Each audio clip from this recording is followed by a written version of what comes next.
Bismillahirrahmanirrahim. Assalamualaikum warahmatullahi wabarakatuh. Innal hamdalillah nahmaduhu wa nasta'inuhu wa nastaghfiruh wa na'udzu billahi min syururi anfusina wa min sayyiati a'malina. May yahdihillahu fala mudhillalah wa may yudlil falan tajida lahu waliya mursyida wa ba'du. Apa kabarnya ibu-ibu yang dirahmati Allah Subhanahu wa taala? Alhamdulillah, pada kesempatan kali ini kita melanjutkan kembali pembahasan tafsir dari surat Ar-Ra'd yang insya Allah merupakan salah satu bagian kegiatan yang kita lakukan dan juga merupakan bagian dari diskusi panjang setelah kemarin beberapa waktu yang lalu kita membahas tentang surat Yusuf sampai akhir dan kemudian di awal-awal surat Ar-Ra'd. Marilah sama-sama kita buka dulu dengan membaca basmalah. Bismillahirrahmanirrahim. Nah, ibu-ibu yang dirahmati Allah Subhanahu wa taala, setelah beberapa waktu lalu kita membahas tentang bagaimana kesempurnaan Allah Subhanahu wa taala ya dalam memberikan gambaran di dalam Al-Qur'an berkaitan dengan segala sesuatu yang Allah ciptakan, dengan jumlah yang ditetapkan oleh Allah, dengan rasa, warna, kemudian berpasangan dan seterusnya. Ini memberikan gambaran kepada kita bahwa Allah Maha Kuasa atas segala sesuatu. Dilanjutkannya di ayat seterusnya mulai dari 9 sampai ayat 11 ini beberapa hal yang berkaitan dengan ilmu Allah yang nantinya kita dapati bahwa ilmu Allah itu meliputi segala sesuatu. Tidak hanya berbicara tentang satu bagian, tetapi ruang lingkupnya ada pada kesemuanya.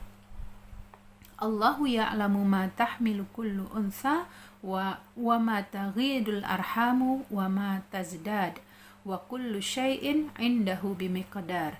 Alimul ghaibi wasyahadatil kabirul muta'al sawa'un minkum man asarral qawla wa man jahara bihi wa man huwa mustakhfifin bil laili wasaribum bin nahar. Lahu mu'aqibatun min baini yadayhi wa min khalfihi yahfazunahu min amrillah.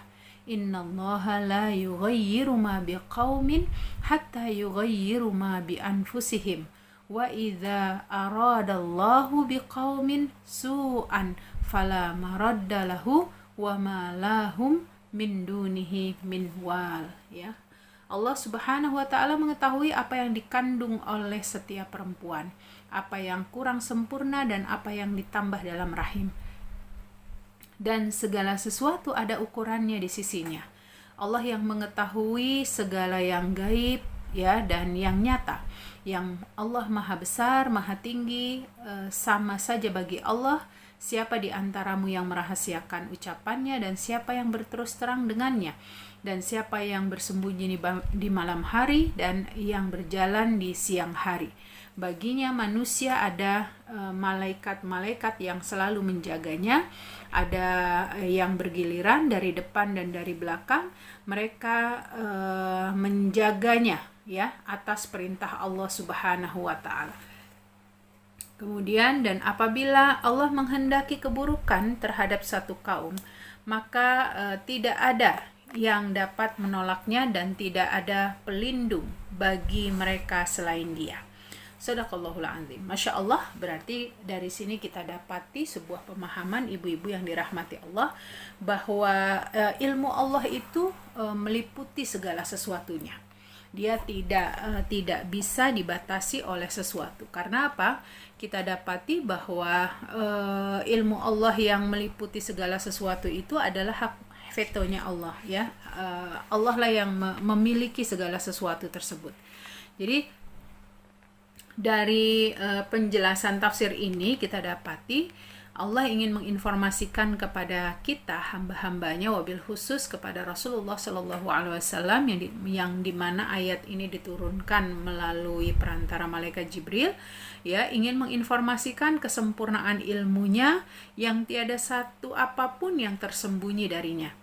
Bahkan diawali ayat-ayat ini dalam ayat 8-nya itu ya ibu-ibu digambarkan berkaitan dengan janin, ya, bagaimana Allah Subhanahu wa taala mengetahui apa yang ada di dalam kandungan seorang perempuan yang tengah mengandung, dan dia mengetahui jenis kelamin dari wanita yang mengandung, kemudian mengetahui apakah memang bayi ini akan lahir secara sempurna atau memang terjadi keguguran, terus bagaimana posisi janin tersebut, semua yang ada di dalam tubuh wanita yang mengandung ini Allah Maha mengetahuinya.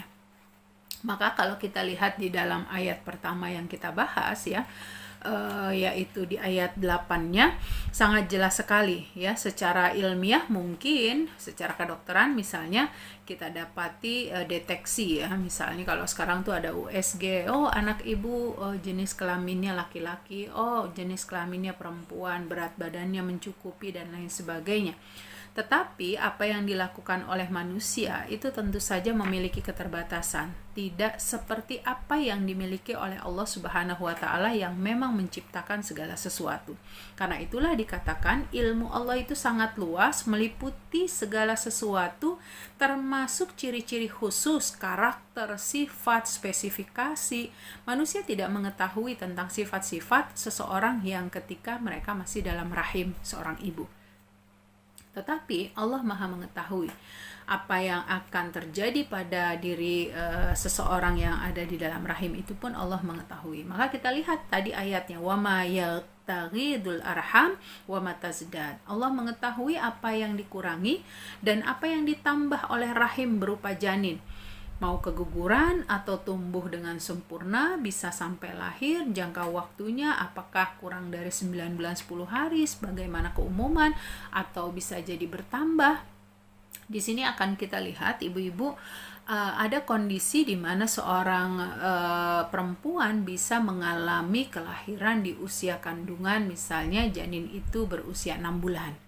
Gitu ya, karena di sini dikatakan para ulama menyebutkan 9 bulan atau lebih dari 9 bulan atau sampai bisa jadi kurang dari 9 bulan itu ya, 6 bulan atau bahkan lebih dari itu. Dan Allah Maha mengetahui ya darah apa atau terjadi pendarahankah ya pada diri seorang perempuan yang mengalami kehamilan itu. Apakah janin itu sempurna atau tidak sempurna? Ya, jadi di sini digambarkan tentang kondisi seorang perempuan yang mengandung, dan Allah mengkiaskan bagaimana hanya Allah lah yang mengetahui segala sesuatu yang terdapat di dalam janin seorang perempuan itu. Wa kullu syai'in indahu bimiqdar. Segala sesuatu di sisi Allah Subhanahu wa taala sudah memiliki batas waktu tertentu atau memiliki satu kadar ukuran yang tidak akan lebih dan tidak akan kurang. Inilah di dalam surat Az-Zumar dikatakan ayat 49, sungguh kami menciptakan segala sesuatu itu dengan ukurannya. Dalam sebuah gambarannya ya, ulama tafsir menyebutkan bahasa miqdar di sini, ukuran itu bukan berarti hanya menunjukkan tinggi badan, berat badan, tetapi segala sesuatu yang mencakupinya, baik itu masalah sifat, masalah karakter dan lain sebagainya yang memang hanya dimiliki kuasa Allah untuk mengetahuinya. Dan bukan hanya mengetahui tetapi memberikan hidayah tersebut, memberikan kemampuan itu kepada hamba-hambanya. Kemudian di ayat lanjutannya, alimul ghaibi wasyahadah. Allah Subhanahu wa taala Maha mengetahui segala sesuatu, baik yang gaib dan yang tidak terlihat oleh penglihatan para hamba-hambanya. Jadi ada yang nampak Allah tahu, ada yang tidak tampak oleh manusia juga Allah Maha mengetahui, begitu ya. Ilmu Allah itu tadi kita gambarkan, kita dapati bahwa meliputi segala sesuatu, semua makhluk ya, yang mana semua makhluk itu pasti tunduk kepada Allah Subhanahu wa taala baik suka maupun duka, tau'an wa karhan. Makanya sebagai manusia kita dituntut untuk selalu menyegerakan amalan-amalan kita untuk menunaikan kewajiban-kewajiban kita.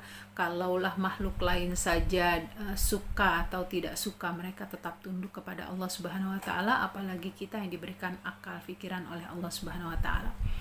Allah mengetahui segala bagian-bagian dan satuan, bahkan partikel-partikel kecil, ya. Kalau digambarkan di dalam ayat ini bahwa bagi Allah mudah, ya, mengetahui siang sampai malam, kemudian menemui siang kembali, itu buat Allah mudah, ya. Makanya sesuatu yang manusia miliki itu tidak bisa sampai pada melampaui batas, karena bagi Allah segala sesuatu yang maha itu adalah kepemilikan Allah, ya. Kalau manusia misalnya mengetahui sesuatu yang kecil-kecil dari partikel, atau bahkan kalau sekarang ini kita dihadapkan dengan virus corona begitu, ya, kita tidak akan mampu mengetahui secara detail kecuali atas izin Allah, dan ilmu Allah itu lebih luas lagi dari apa yang dipelajari oleh manusia, dan itu sudah pasti, ya. Jadi ibu-ibu yang dirahmati Allah, sawa'an minkum, sesungguhnya ilmu Allah itu meliputi segala makhluk, ya. Sama saja apakah seseorang di antara kamu menyembunyikan dan merahasiakan perkataannya atau mengeraskan bicaranya dengan terang-terangan, itu Allah Maha mengetahui. Makanya kalau kita berbicara tentang segala sesuatu yang ada di dalam hati kita, bisa jadi suami kita tidak tahu, anak kita tidak tahu, tapi Allah Maha mengetahui apa yang terselubung dalam jiwa kita. Jadi digambarkan di sawa'an minkum itu menunjukkan baik kamu ungkapkan atau kamu tidak ungkapkan, Allah Maha mengetahuinya, ya. Di dalam surat Toha ayat 7 Allah Subhanahu wa taala berfirman, dan jika engkau mengeraskan ucapanmu, sungguh Dia Maha mengetahui rahasia dan yang lebih tersembunyi lagi. Jadi ini sebagai penguat bagi kita bahwa ilmu Allah, ya, tidak akan pernah mampu ditandingi oleh hamba-hambanya, dan Allah Maha mengetahui segala sesuatu yang Dia ciptakan, karena Allah jugalah yang lebih mengetahui kapan berakhirnya sesuatu yang diciptakan itu. Waman huwa mustakhfifil bil lail, ya. Allah juga mengetahui orang yang tersembunyi di bagian di dalam rumahnya di tengah dekapan malam begitu, ya. Sama juga dengan Allah wasaribum bin nahar, ketika seseorang menampakkan diri di tengah terangnya matahari gitu, ya, di siang hari. Kedua-duanya bagi Allah sama saja. Bagi Allah mudah.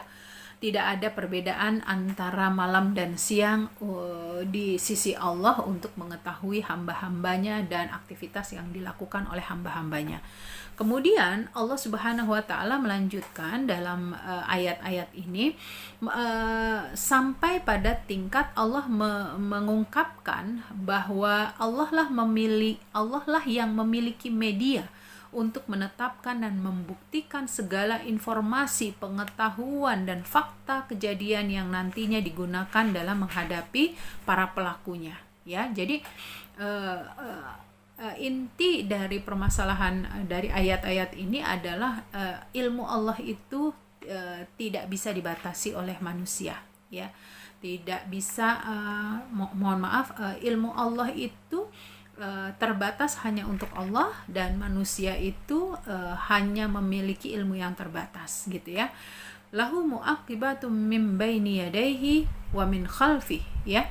Bagi manusia, ya, ada malaikat, ya, dimana ayat ini mempertegas bahwa ada tugas malaikat yang diutus oleh Allah Subhanahu wa taala di waktu malam dan siang hari yang dimana mereka berbeda, ya.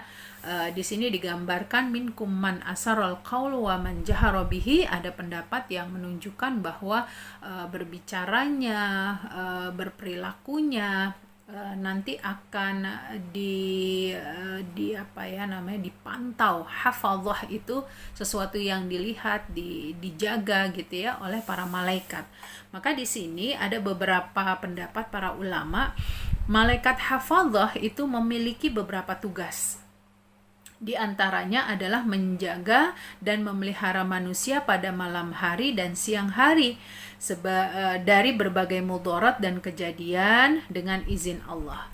Ya, Allah perintahkan malaikat untuk menjaga hamba-hambanya di waktu pagi, di waktu siang, dan di waktu malam hari, di mana malaikat ini diturunkan untuk masing-masing manusia itu 2 malaikat.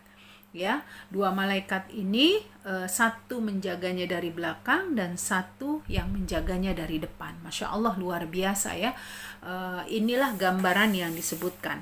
Di antaranya lagi adalah mendokumentasikan amal-amal perbuatan baik dan buruk. Ini yang mungkin kita kenal dengan Raqib Atid gitu ya. Di mana jumlahnya juga 2, dia berada di sisi kanan dan satu di sisi kiri. Malaikat kanan bertugas mencatat amal-amal baik, sedang malaikat yang kiri itu mencatat amal-amal buruk. Jadi di dalam tafsir ini digambarkan jumlah keseluruhan malaikat yang selalu menyertai manusia itu ada 8. Ya. Kenapa 8? Karena setiap waktunya ada 4 malaikat yang menyertai manusia. Di waktu pagi, siang hari 4, di waktu malam hari 4, di mana Allah memberikan pergantian penugasan mereka. Makanya kenapa kalau kita melakukan ibadah ya waktu subuh gitu ya, itu adalah pergantiannya malaikat. Ya, diupayakan jangan sampai kita terlambat untuk melakukan sholat subuh, karena di waktu subuh itu para malaikat melakukan shift ya, pergantian. Nah, kapan lagi waktunya? Di waktu asar. Nah, kadang-kadang 2 waktu ini juga menjadi waktu yang sulit untuk kita berinteraksi, makanya perlu diperhatikan. Jadi malaikat menjaga ya, diperintahkan oleh Allah menjaga manusia, dan seluruh malaikat menyertai manusia itu ada 8, 4 malaikat yang bertugas pada siang hari dan 4 malaikat yang bertugas pada malam hari. Dengan rinciannya 2 malaikat penjaga dan 2 malaikat pencatat amal perbuatan. Yang menjadi penjaga yaitu depan dan belakang. Kemudian yang mencatat itu adalah samping kanan dan samping kiri. Ya, jadi Masya Allah luar biasa. Dalam sebuah riwayatnya, hadis Bukhari Muslim, malaikat mendatangi kalian silih berganti, malaikat yang bertugas di malam hari dan malaikat yang bertugas di siang hari. Mereka bertemu dalam sholat subuh dan sholat asar. Nah, ini ya Bu-ibu ya. Jadi kita perlu berhati-hati dengan 2 waktu ini, karena kita berharap pada saat pergantian malaikat inilah kita tercatat dalam keadaan beramal soleh. Ya, tepat waktu begitu ya. Karena di sini disebutkan oleh Rasulullah SAW. Lalu ketika waktu tugas mereka selesai, mereka naik menghadap Allah, menanyakan kepada mereka, dan Allah lebih mengetahui tentang kalian. Bagaimana keadaan para hambaku ketika kalian tinggalkan? Mereka menjawab, kami mendatangi mereka dalam keadaan mereka melaksanakan sholat, dan kami meninggalkan mereka dalam keadaan mereka juga melaksanakan sholat. Jadi Masya Allah luar biasa. Mudah-mudahan ini menjadi bagian amal-amal kebaikan kita. Kemudian yahfadzunahu min amrillah ya. Di sini disebutkan oleh Ibnu Abbas ya, di mana beliau mengatakan malaikat yang menjaga dan memelihara dirinya itu ada dari arah depan dan di belakang. Lalu jika qadar Allah Subhanahu wa taala datang ya, mereka menjauh darinya dan membiarkannya. Jadi tugas malaikat hanya sekedar menjaga, nanti pada konsekuensi takdir Allah Subhanahu wa taala itulah yang akhirnya tetap kembalinya kepada ilmu Allah. Ya. Jadi ibu-ibu, yahfadzunahu min amrillah itu maksudnya malaikat itu menjaga dan memelihara manusia atas perintah dan izin Allah gitu ya. Karena memang Allah yang menciptakan manusia, maka Allah jugalah yang menjaganya. Bukan berarti Allah tidak punya kesanggupan untuk menjaga manusia, tetapi Allah Subhanahu wa taala melibatkan malaikat agar malaikat ini melihat bagaimana amal-amal yang dilakukan oleh manusia. Kemudian dilanjutkan, Allah menegaskan limpahan karunia-Nya dan keadilannya bahwa tidak ada hukuman tanpa kejahatan. Ya, jadi innallaha la yughayyiru ma biqaumin hatta yughayyiru ma bi anfusihim. Ya, ayat ini sesungguhnya memberikan peringatan Allah tidak mengubah dan menghilangkan nikmat yang ada pada satu kaum dan menggantinya dengan hukuman dan malapetaka kecuali setelah mereka melakukan kezoliman, ya, kemaksiatan, kerusakan, ya, perbuatan buruk dan dosa. Ya, semua perbuatan hina inilah yang nantinya akan merobohkan, ya, memburukkan, ya, bangunan masyarakat dan menghancurkan eksistensi keumatan itu sendiri. Jadi intinya ketika seorang manusia, sekelompok manusia ingin merusak satu wacana di lingkungannya, tentu itu ketika mereka menghancurkannya tentu karena izin Allah Subhanahu wa taala juga, ya, sebagaimana juga Allah mengizinkan personal atau sekelompok manusia itu bisa membangun sebuah kebaikan di dalam satu kaumnya. Jadi dari ayat ini innallaha la yughayyiru ma biqaumin, ya, hatta yughayyiru ma bi anfusihim, diperkuat dengan ayat dan peliharalah dirimu dari siksa yang tidak hanya menimpa orang-orang zalim saja di antara kamu. Ketahuilah bahwa Allah sangat keras siksanya. Untuk menunjukkan ketika kita mau melakukan sebuah perubahan, maka lakukanlah perubahan yang baik, bukan perubahan dari yang buruk menjadi bertambah buruk, ya. Kemudian Allah Subhanahu wa taala tidak mengubah keadaan dan kondisi umat Islam yang mulia, kuat, makmur, sejahtera, unggul, ya, di berbagai sisi, gitu, ya, melainkan setelah mereka tidak mengubah, ya, diri mereka, menerapkan hukum selain Al-Qur'an, mengabaikan agama mereka. Jadi selama mereka mengabaikan agama mereka, agama yang dibawanya, dalam hal ini Islam, kemudian mereka tidak menerapkan hukum-hukum Islam, maka wajar saja kalau kondisi kenikmatan atau karunia Allah ini tercabut sedikit demi sedikit. Nah, artinya ibu-ibu yang dirahmati Allah, kita dapati hikmah di balik semua ayat-ayat ini, ya, bahwa sesungguhnya Allah mengetahui apapun yang terjadi di muka bumi ini, karena memang segala sesuatu yang Allah ciptakan pasti Allah lebih mengetahui, karena Allah lah yang menciptakan segala sesuatunya. Kemudian dilanjutkan bahwa Allah mengetahui bukan hanya dari sisi luarnya saja, melainkan mengetahui sampai detil apa yang Dia ciptakan, ya, sampai pada bentuk seseorang sendiri tidak mengetahui yang terliputi dari keturunannya, misalnya karakternya, gitu, ya, kemudian kebiasaan-kebiasaannya, dan itu diketahui oleh Allah Subhanahu wa taala.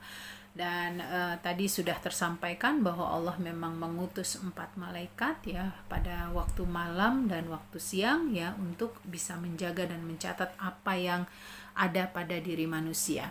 Kemudian Allah tidak mengubah apa yang terdapat pada satu kaum, ya, hingga terjadi satu perubahan dari mereka.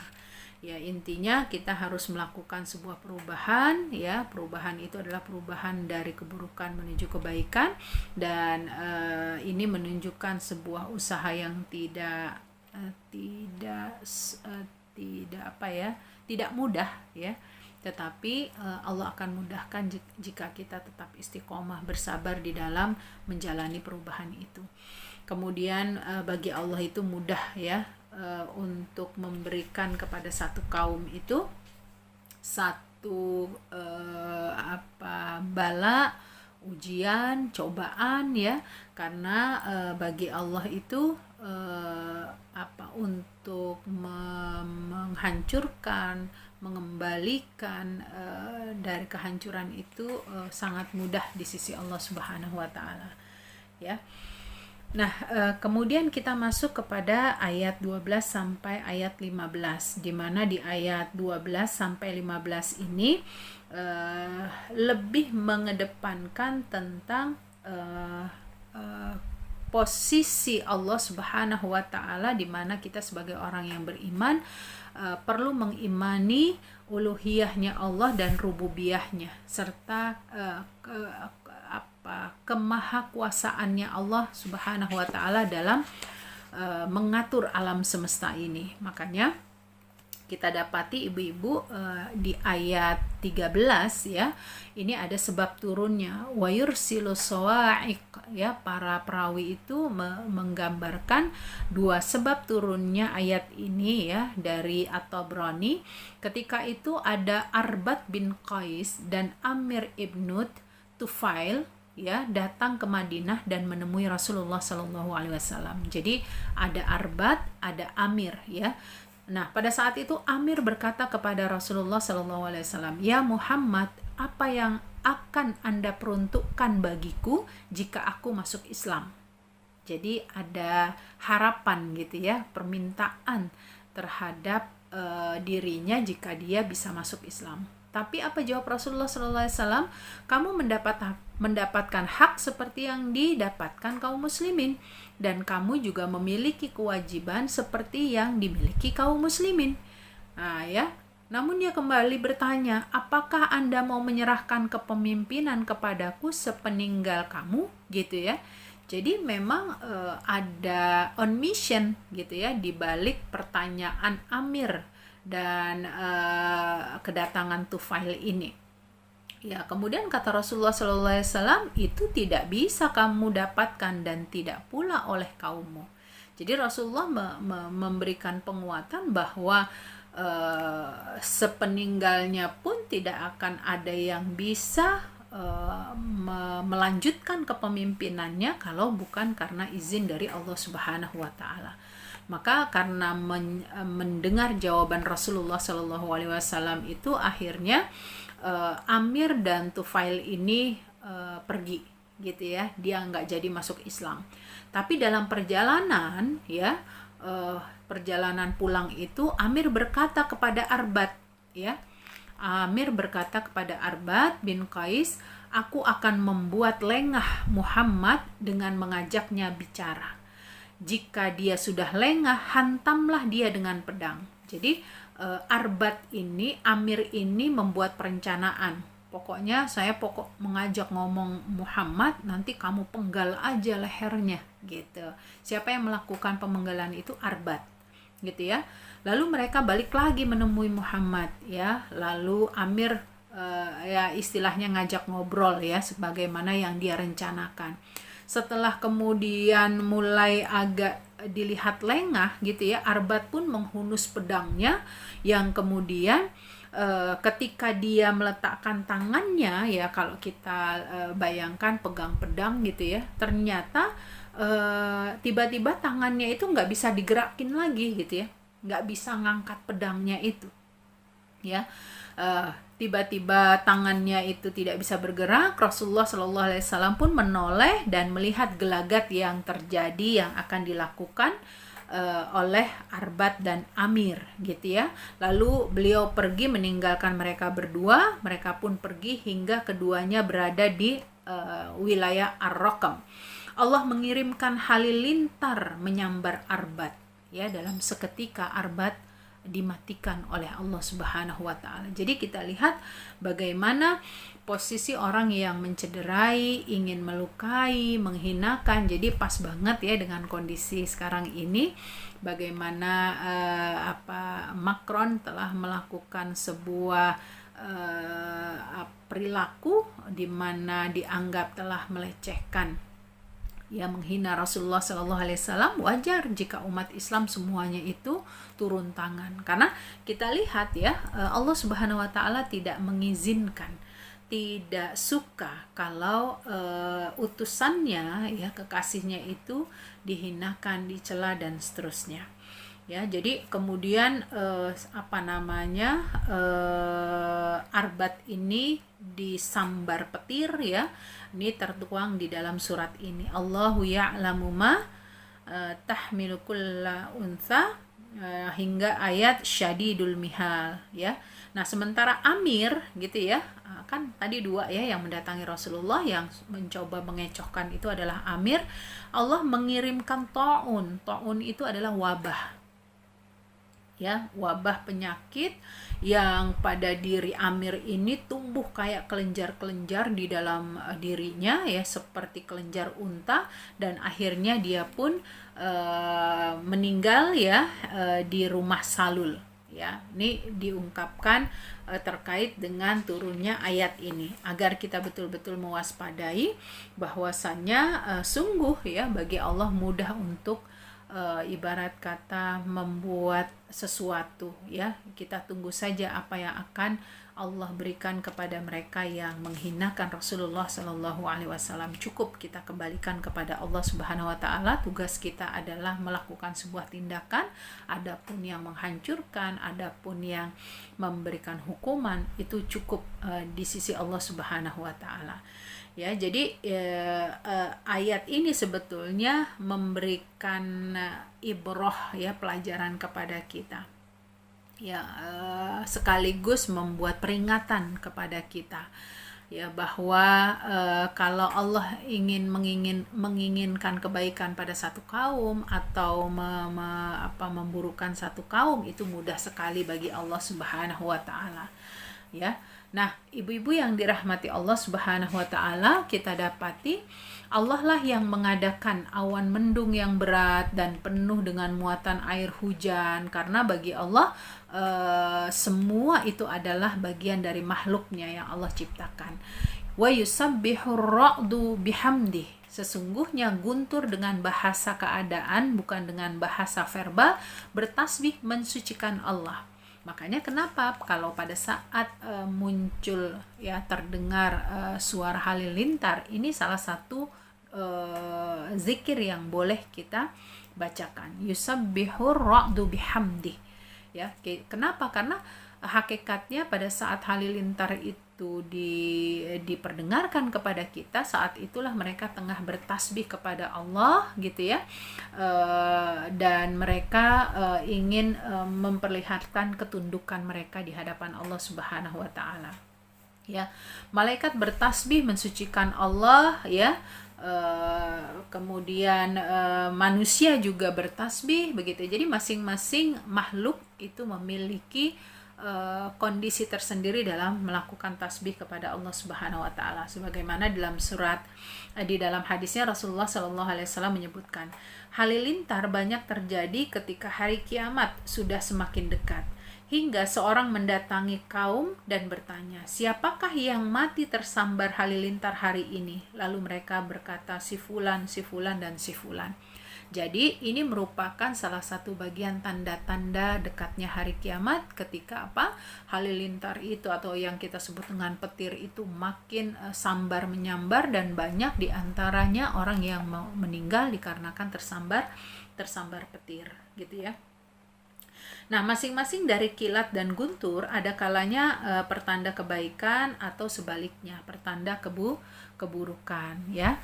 Nah, di sini digambarkan, disunahkan kalau seandainya kita melihat, mendengar guntur itu, dianjurkan untuk membaca Allahumma la taqtulna bighadabika wala tuhlikna bi'adzabika wa'afina qabla dzalik ya. Ya Allah, janganlah engkau membunuh kami dengan murkamu, janganlah engkau binasakan kami dengan azabmu, dan berikanlah kami ampunan sebelum itu ya. Ini adalah doa-doa. Ada lagi doa-doa yang lain ya. Subhanalladzi yusabbihur ra'du bihamdihi wal malaikatu min khifatih ya. Ini di hadis yang lain juga disebutkan, dan hampir bisa dikatakan mayoritas masyarakat membaca ini. Nah, kemudian ibu-ibu yang dirahmati Allah Subhanahu wa taala, Allah menegaskan lagi kepada kita ya, agar manusia itu hanya menyembah kepada Allah, dan dengan penyembahan yang sebenar-benarnya penyembahan. Pada saat mereka berdoa, mereka meminta, itu hanyalah meminta kepada Allah Subhanahu wa taala. Tidak lagi mereka meminta kepada makhluk-makhluk lain selain Allah Subhanahu wa taala. walladzina yad'una min dunih, karena kita tahu bahwa banyak makhluk-makhluk di muka bumi ini, wabil khusus tentu saja maksudnya adalah manusia, sesungguhnya mereka itu meminta dan memohon kepada hal-hal yang batil, ya, kepada sesembahan-sesembahan mereka selain Allah Subhanahu wa taala, yang kadangkala ya Allah memberikan pengabulan dari apa yang mereka mintakan itu, ya. Nah, nanti akan kita dapati kondisi istidraj di mana mereka orang-orang kafir itu diberikan seolah-olah mereka mendapatkan yang mereka inginkan, tapi sesungguhnya mereka itu diuji oleh Allah dengan ujian yang nantinya mereka akan mendapatkan musibah, azab, dan segala sesuatunya itu dihancurkan oleh Allah. Ibadah dan penyembahan orang-orang kafir kepada berhala, ya, itu sesungguhnya adalah sesuatu yang merugikan, ya. Nggak ada hal yang berguna sama sekali. Hanya kepada Allah lah tiap-tiap sesuatu, seperti kaum mukminin dan malaikat tunduk dan patuh secara sukarela, baik dikala sempit maupun lapang, dikala susah maupun senang, ya, karena inilah yang memang dilakukan oleh orang-orang beriman dan para malaikat. Dan sesungguhnya bagi orang-orang kafir, ketika pun mereka tunduk kepada Allah, itu hanya karena terpaksa, ya, dan dalam kondisi yang sempit dan susah, ya, mereka baru mau melakukannya. Nah, ini menunjukkan sujud kepada Allah Subhanahu wa taala adalah bukti, ya, makna rububiyahnya, karena itu tidak ada yang berhak untuk kita sembah kecuali hanya kepada Allah Subhanahu wa taala, ya. Nah, ini ibu-ibu bagian dari pengingat bagi kita. Kemudian di ayat selanjutnya, yaitu ayat 16, di mana di ayat 16 ini justru lebih menekankan kembali tentang keesaan Allah Subhanahu wa taala, serta ada perumpamaan-perumpamaan posisi orang beriman dan orang musyrik terhadap keesaan Allah, ya. Tentu kalau kita mau lebih rinci dari pembahasan-pembahasan kemarin, sudah seringkali kita dapati makna-makna ini, ya. Bagaimana posisi mereka tidaklah bagi orang-orang beriman, mereka tidaklah berkecil hati dengan apa yang telah ditetapkan oleh Allah kepadanya, karena posisi orang beriman itu di mata Allah adalah mereka orang-orang yang taat, mereka yang dipenuhi dengan ibadah kepada Allah, dan mereka menerapkan apa yang diwajibkan, diperintahkan oleh Allah, tetapi berbeda dengan orang-orang kafir. Nah, jadi secara tidak langsung kita dapati dari ayat 16 ini, ya, bahwasanya Allah Subhanahu wa taala ingin mengukuhkan kepada manusia, ya, bahwa yang namanya penciptaan langit dan bumi ini itu hanyalah kepemilikan Allah, ya. Ini semakin dikuatkan, semakin diingatkan, gitu ya. Makanya kita diperlukan untuk selalu mengambil pelajaran terkait dengan apa yang ada di sekitar kita. Kemudian ayat ini juga memberikan gambaran tentang menunjukkan pengakuan mereka bahwa Allah lah yang menciptakan. Jadi Allah sangat menginginkan, ya, bagi orang-orang yang beriman tentu saja, ya, dan kewajibannya sebetulnya kepada seluruh hamba-hambanya, bahwa mereka mengakui Allah lah yang menciptakan mereka, dan Allah lah yang akan menjadikan mereka mengakui dengan penciptaan Allah ini, dengan otomatis mereka punya kewajiban untuk menunaikan apa yang diperintahkan kepadanya, gitu ya. Ini adalah bagian bukti bagi diri orang beriman, ataukah dia menjadi pembangkang atau menjadi orang kafir yang kemudian dia tidak melaksanakan apa yang diperintahkan oleh Allah kepadanya. Kemudian ayat ini juga menggambarkan di mana Allah Subhanahu wa taala membuat sebuah contoh atau perumpamaan untuk menggambarkan keadaan orang-orang musyrik dan orang-orang mukmin. Gambaran orang musyrik bagaikan orang buta, sedangkan orang mukmin bagaikan orang yang bisa melihat. Nah, ini sesuatu yang diberikan perumpamaan itu akan lebih mudah. Ibarat kata orang musyrik itu dengan segala kelebihan yang mereka dapati di dunia, tapi sesungguhnya mereka itu adalah diibaratkan seperti orang yang tidak bisa melihat. Ya, gambaran orang musyrik itu bagaikan orang buta. Sementara orang yang mukmin itu bagaikan orang yang bisa melihat, berarti dia bisa menyaksikan mana yang baik, mana yang buruk, mana yang harus dikerjakan, mana yang harus ditinggalkan. Nah, ini ibrah gitu ya, pelajaran. Kemudian Allah Subhanahu wa taala menutupi dan membutakan akal pikiran orang musyrik.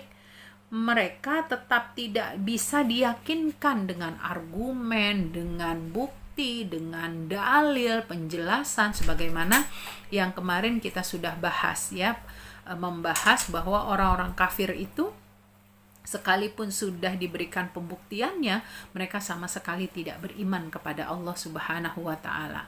Ya. Kemudian Allah menghina orang-orang musyrik ya, ketika mengadakan ilah-ilah selain Allah Subhanahu wa taala yang mereka ciptakan sendiri, yang kemudian mereka minta doa kepadanya, tapi di satu sisi mereka punya harapan untuk apa? Ibarat kata mendapatkan pengkabulan dari apa yang mereka inginkan. Ya, sejatinya mereka melihat segala sesuatu itu adalah ciptaan Allah, sekali lagi dikarenakan pembangkangan mereka, kelalaian mereka, karena kesombongan mereka, mereka tetap tidak mau beribadah kepada Allah. Kemudian di dalam pemahaman yang lain kita dapati bahwa Allah Subhanahu wa taala adalah pencipta segala sesuatu, karena itu sudah menjadi keharusan dan sebuah kemestian ya untuk disembah dari segala sesuatu tadi. Jadi karena Allah lah yang menciptakan segala sesuatu, maka segala sesuatu itu harus melakukan konsekuensinya dari apa yang diciptakan oleh Allah Subhanahu wa taala tersebut. Nah, kemudian di ayat 17 sampai 18 ini menceritakan tentang perumpamaan yang benar dan yang batil, serta nasib akhir dari orang-orang yang beruntung dan tercela. Ya, ibu-ibu, dari ayat ini nanti kita lihat ya, Allah telah menurunkan air hujan dari langit, mengalir di lembah-lembah menurut ukurannya, maka arus membawa buih yang mengambang, dan seterusnya sampai di akhir ayat ini disebutkan, maka apakah orang yang mengetahui bahwa apa yang diturunkan Tuhan kepadamu adalah kebenaran sama dengan apa yang dibawa oleh orang buta? Hanya orang berakal saja yang dapat mengambil pelajaran ya. Di sini disebutkan afamay ya'lamu annama unzila ilaika mir rabbikal haqqu kaman huwa a'ma innama yatadzakkaru ulul albab. Ini nanti ada kaitannya bagaimana ketika Allah sudah memberikan nikmat akal kepada kita, kita gunakan akal itu untuk betul-betul bisa mengambil pelajaran.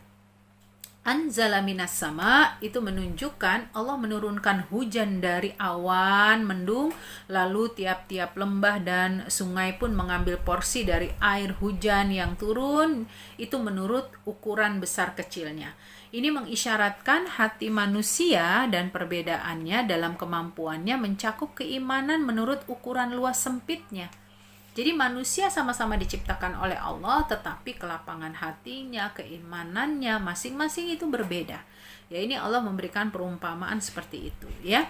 Wa mimma yuqidun ya, perumpamaan yang kedua juga Allah perlihatkan dengan logam yang yang bermanfaat ya. Perumpamaan yang hak itu atau keimanan diumpamakan dengan logam yang bermanfaat seperti emas, perak, tembaga dan lain sebagainya. Dibersihkan dan dimurnikan dari tanah, kerak, limbah dan kotornya melalui cara dileburkan dengan api. Untuk selanjutnya dijadikan perhiasan, ornamen, perkakas dan lain sebagainya yang bisa dimanfaatkan. Dalam proses pemurnian tersebut, ketika dilebur, kerak dan limbahnya mengapung di permukaan, itu sebagai perumpamaan untuk yang batil. Ya, jadi kalau kita bayangkan begini Bu, ada air laut, di atasnya itu ada buih ya. buih itu kalau kena angin atau kena deburan ombak seterusnya itu akan hilang. Itulah kebatilan. Tapi hakikat air itu sendiri ya, itu akan tetap ada ya dengan beningnya, dan itulah yang disebut dengan kebenaran. Allah seringkali memberikan perumpamaan-perumpamaan di dalam ayat-ayatnya agar kita betul-betul bisa mengambil pelajaran ya dari perumpamaan-perumpamaan tersebut ya. Itu perumpamaan-perumpamaan saya pikir bisa dibaca kembali ya. Intinya dalam ayat-ayat ini banyak sekali Allah memberikan perumpamaan-perumpamaan tentang masalah api, tentang masalah air, tentang masalah gunung ya. Saya khawatir waktu kita tidak mencukupi. Walladzina lam yastajibu, ya, orang-orang yang tidak mentaati Allah dan Rasulnya di akhirat tidak ada gunanya bagi mereka tebusan dari kekayaan yang mereka miliki. Jadi ayat ini kembali mengingat bahwa kalau orang beriman, tebusan yang mereka akan persembahkan kepada Allah adalah amal-amal soleh mereka. Tapi kalau orang-orang kafir, orang-orang musyrik ya, mereka seolah-olah tidak memperhatikan ini ya. Jadi inilah yang diingatkan ya, perumpamaan yang hak ya, yaitu berupa keimanan, dan keimanan ini digambarkan dengan konsistennya air ya, konsistennya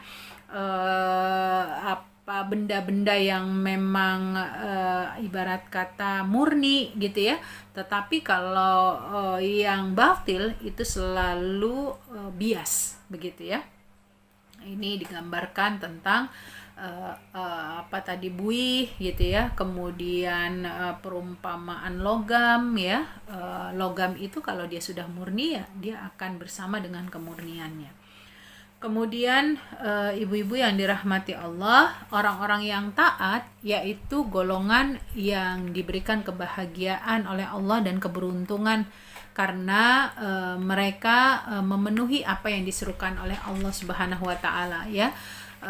Jadi bagi mereka ada balasan yang baik, yaitu kemenangan dan pertolongan. Ini bagi orang-orang beriman ketika mereka melaksanakan apa yang diperintahkan oleh Allah, maka bagi mereka inilah kemenangan dan pertolongan di dunia serta kenikmatan yang abadi nanti kelak di akhirat. Sementara pelaku maksiat, golongan yang sengsara dan celaka, tidak akan memenuhi seruan untuk beriman kepada Rasulullah SAW.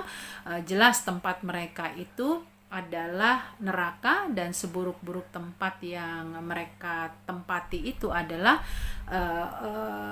sebagai bentuk tempat untuk menghisap mereka ya, dan mereka akan kekal di dalamnya ketika mereka tidak melakukan pertaubatan selama di dunia ya. Ini di ayat 20 sampai 24 ya. Kembali Allah Subhanahu wa taala menjelaskan tentang sifat-sifat ulul albab. Apa itu ulul albab? Orang-orang yang memiliki akal, menggunakan akalnya untuk mendapatkan hidayah Allah Subhanahu wa taala, dan dijaga hidayah itu agar tidak keluar dari koridornya. Jadi ibu-ibu yang dirahmati Allah, singkat ya, dari ayat ini kita dapati karakter orang beriman. Ya, karakter orang beriman. Apa saja ya, saya coba coret-coret dari beberapa tafsirnya. Yang pertama adalah mereka memenuhi janji. Ya, sebagaimana ayat ini disebutkan, alladzina yufuna bi'ahdillah. Ya, mereka adalah orang-orang yang memenuhi janji. Ini karakter orang beriman. Ya, deskripsi di mana ulul albab yang dimaksudkan dalam ayat ini, dalam beberapa ayat ini.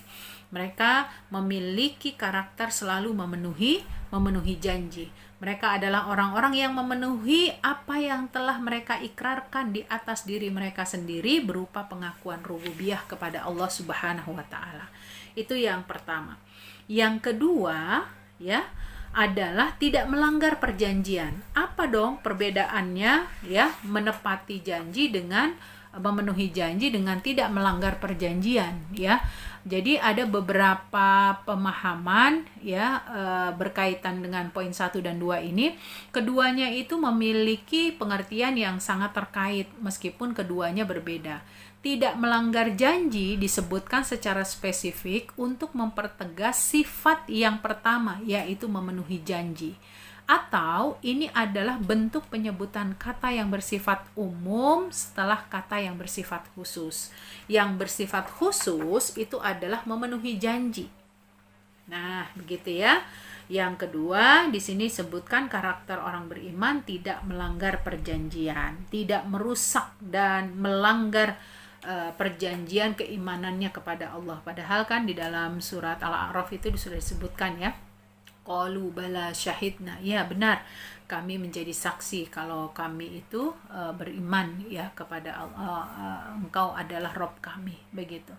Nah, jadi di sini kita tahu bahwa orang-orang beriman itu tidak ingin merusak, tidak ingin melanggar janjinya, dan tidak ingin keluar dari kesepakatan, baik dalam jual beli, dalam muamalah yang lain.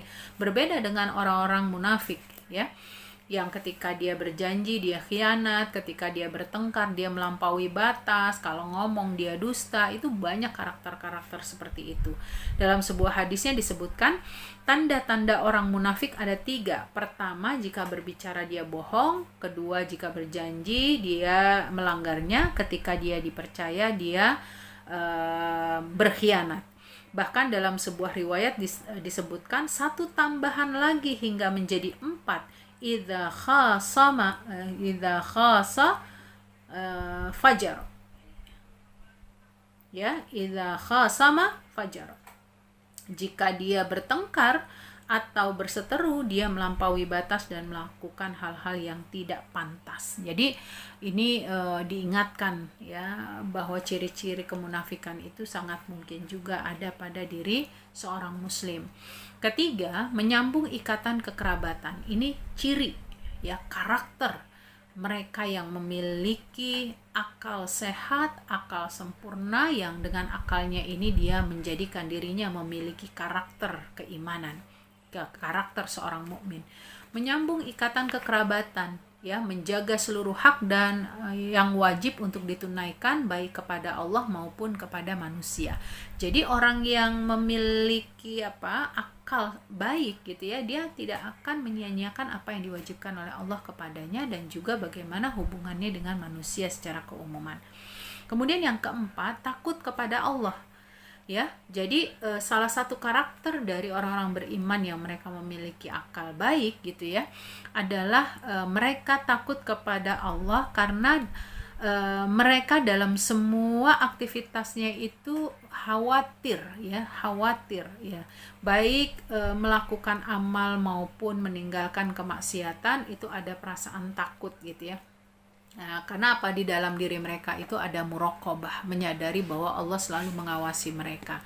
Al-khasyah berarti rasa takut yang disertai pengagungan dan pengetahuan tentang siapa yang perlu ditakuti. Jadi, kenapa orang beriman itu hanya takutnya kepada Allah? Karena memang hakikatnya yang disebut dengan khasyah itu adalah orang-orang beriman, dia paham betul siapa yang harus ditakuti. Jadi bukan manusia, bukan orang-orang yang ada di hadapan kita, begitu ya. Kemudian yang kelima, takut azab. Kalau tadi bentuk takut kepada Allah lebih kepada penekanannya,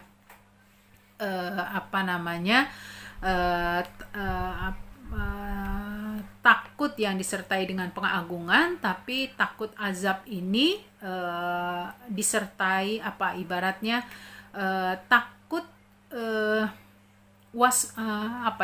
waspadanya seseorang itu takut akan hisab yang buruk nanti di akhirat, ya, berbeda, ya, kondisinya. Makanya di sini salah satu sifat karakter orang beriman seperti itu. Yang keenam, sabar dan tabah.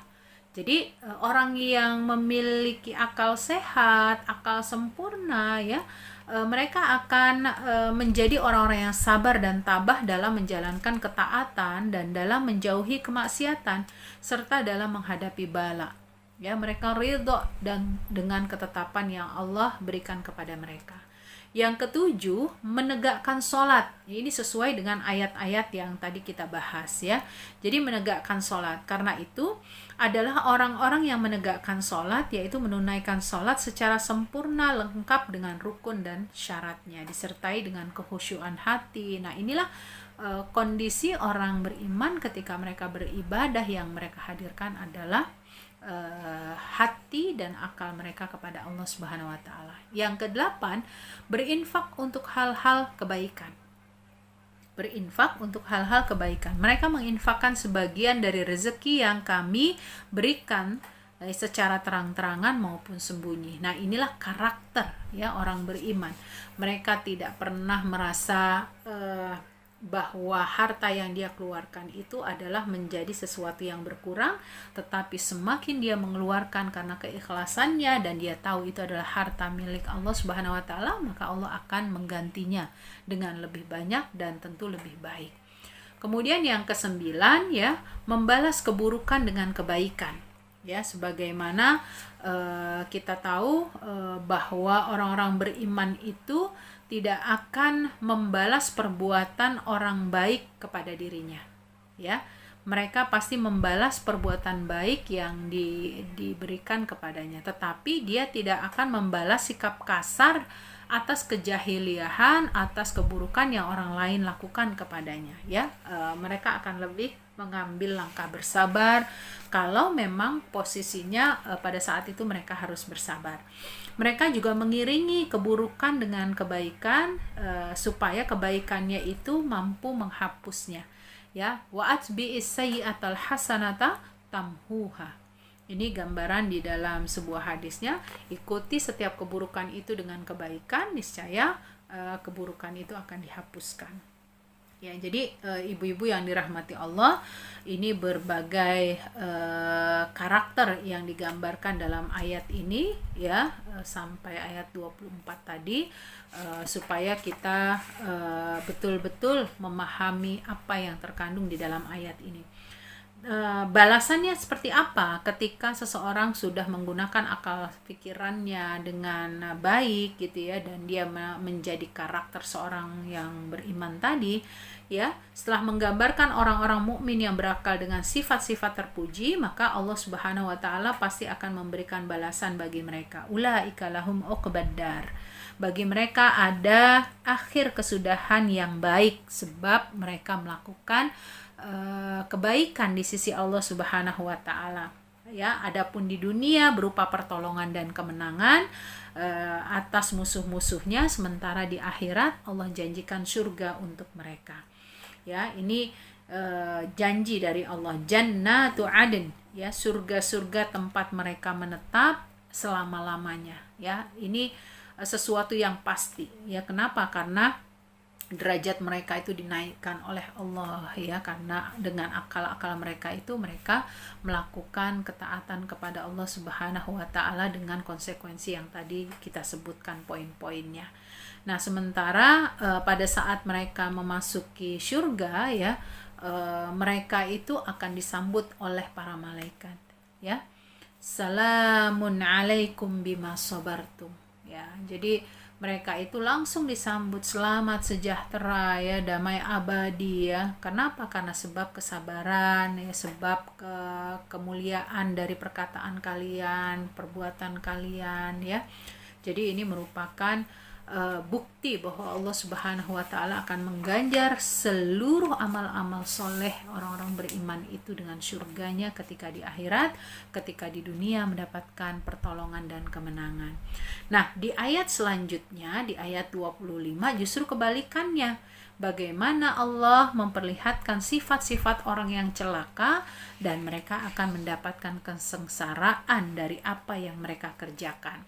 Cirinya apa nih orang-orang yang celaka ini? Yang pertama, kebalikannya tadi, melanggar janji. Ya, suka merusak janji begitu. Yang kedua, mereka memutus sesuatu yang Allah perintahkan untuk disambungkan, ya, memutus kekerabatan gitu ya, memutus hubungan dengan orang yang memiliki hak gitu ya, bahkan memutuskan hubungan dengan Allah Subhanahu wa taala dalam hal beribadah. Yang ketiga, mereka membuat kerusakan di muka bumi ini. Inilah ciri orang-orang yang celaka dalam ayat ini, di mana mereka senang sekali melakukan perbuatan-perbuatan bejat di muka bumi ini, menzolimi diri sendiri, menzolimi orang lain, menyuruh orang lain berbuat maksiat, melakukan aniaya, pokoknya semua hal-hal yang buruk itu adalah bagian dari karakter orang-orang yang celaka. Nah, adapun balasannya tentu kita sudah dapati gitu ya, orang yang melakukan berbagai kemungkaran itu ya pasti akan mendapatkan laknat dari Allah Subhanahu wa taala. Terusir mereka dari rahmat Allah, bagi mereka tempat yang buruk yaitu neraka jahanam ya. Jadi ibu-ibu yang dirahmati Allah, ini adalah sebuah pengingat ya, karakter-karakter yang ditunjukkan oleh Allah di dalam surat Ar-Ra'd ini.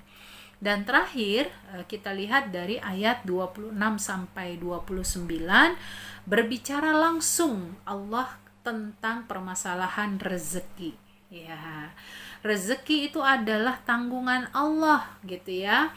Jadi bagaimana manusia itu perlu mempertahankan hidayahnya, keyakinannya, beriman kepada Allah, hingga rezeki itu tetap Allah akan hantarkan kepada mereka. Kita lihat, Allahu yabsutur rizqa liman yasha wa yaqdir wa farihu bil hayatid dunya wa mal hayatud dunya fil akhirati illa mata', dan seterusnya ya.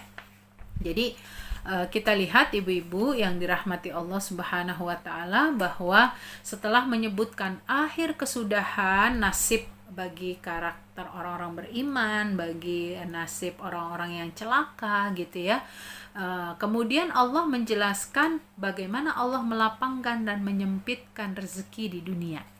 Dunia adalah lahan dan tempat ujian. Karena itu diluaskannya rezeki bagi orang kafir sama sekali tidak menunjukkan kemuliaannya.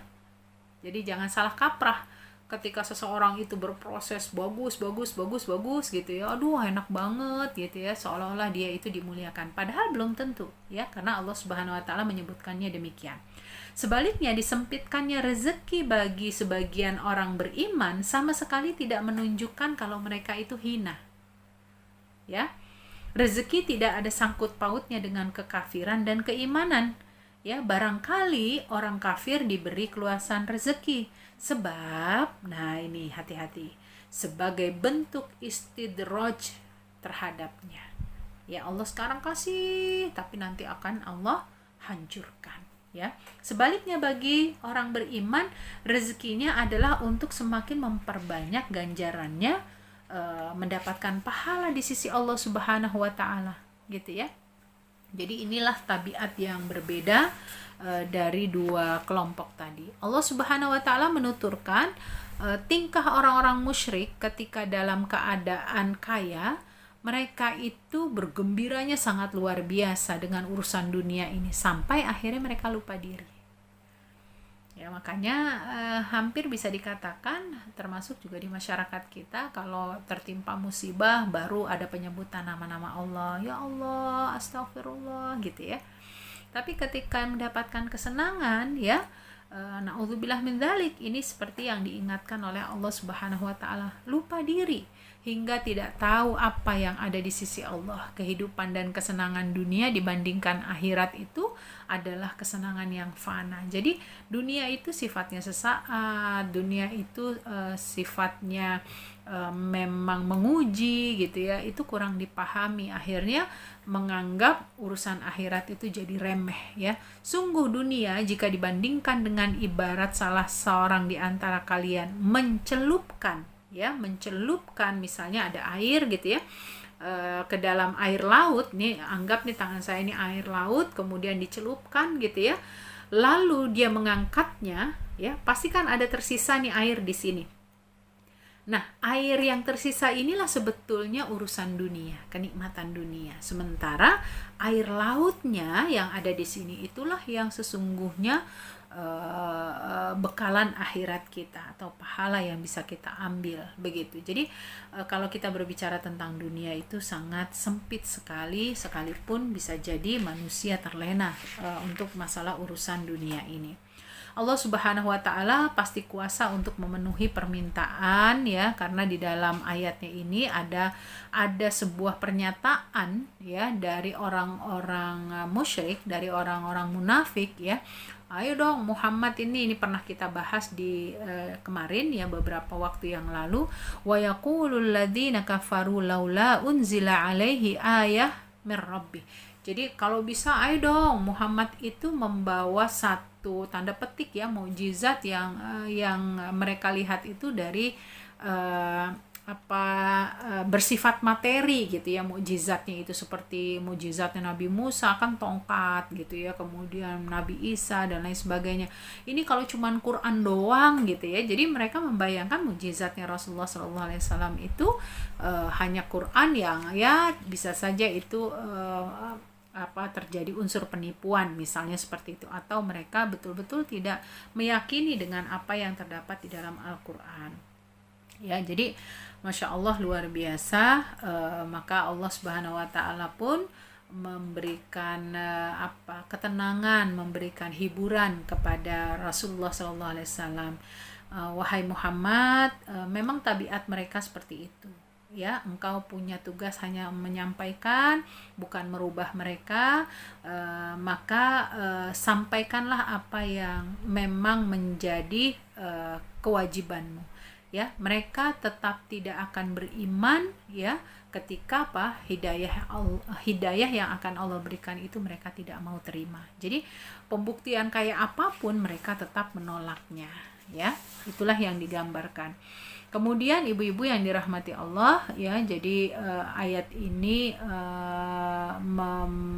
menguatkan Rasulullah SAW agar tugasnya berdakwah itu bukan merubah orang gitu ya, tetapi Allah lah yang berhak memberikan hidayah dan memberikan petunjuknya. Dan Allah Subhanahu wa taala menunjuki orang-orang yang membenarkan dan mempercayai Allah dan Rasulnya, hati mereka itu akan tenang gitu ya, hati mereka itu akan nyaman mengingat Allah. Tetapi sebaliknya kalau mereka tidak mendapatkan hidayah Allah ya, maka buat mereka itu nggak akan pernah tenang ketika bersama orang-orang beriman.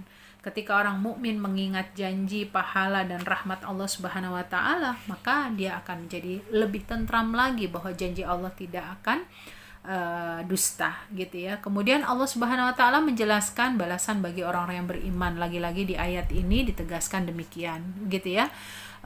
Barang siapa yang beriman dan mengerjakan amal soleh akan memperoleh kehidupan yang tenang, penuh kenikmatan, kebaikan, pahala yang baik, dan tempat kembali mereka yang terbaik ya. Tubalakum ya, di ayat ini disebutkan alladzina amanu wa amilus solihati tubalahum wa husnu ma'ab. Tuba adalah surga dan nama sebuah pohon di surga itu ya. Imam Qurtubi menguatkan pendapat yang kedua bahwa tuba itu adalah salah satu nama pohon di surga ya. Sebaik-baik pohon adalah tuba sebagaimana yang disebutkan dalam sebuah hadis sahih. Nah, inilah ibu-ibu yang dirahmati Allah. Semoga kita diberikan kemampuan oleh Allah Subhanahu wa taala, hati dan pikiran kita, langkah dan lisan kita gitu ya. Itu kita persembahkan hanya kepada Allah, yang mudah-mudahan akal-akal kita ini kita gunakan dengan sebaik-baiknya untuk semakin sering mengingat Allah, untuk semakin lebih dekat kepada Allah, semakin bertambah ketaatan kita, semakin bertambah rasa syukur kita, hingga Allah Subhanahu wa taala catat kita menjadi bagian orang yang berhak untuk masuk ke dalam surganya. Itulah ibu-ibu, marilah sama-sama kita tutup. Saya mohon maaf lahir batin atas segala kekurangannya. Kita tutup dengan kafaratul majlis. Subhanakallahumma wa bihamdika asyhadu an la ilaha illa anta astaghfiruka wa atubu ilaik. Wal afu minkum. Wassalamualaikum warahmatullahi wabarakatuh.